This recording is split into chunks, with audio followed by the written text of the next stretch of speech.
So the restoration phase happens just directly after the relief moment, and with its major goal being to undo whatever happened during the adaptation phase.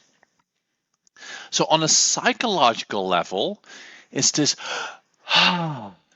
relief moment, this sigh moment. I'm safe again. Stops obsessing about what happened. A burden lifted off your shoulder.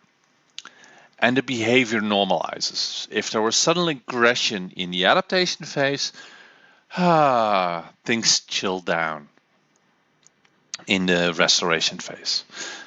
Now, pause the video and write your personal reactions, your personal psychological reactions to a very specific relief moment. Not to a relief moment, but in the restoration phase.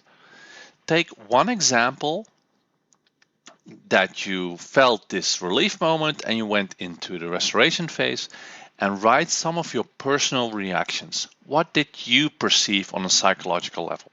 Now pause the video, do the exercise now.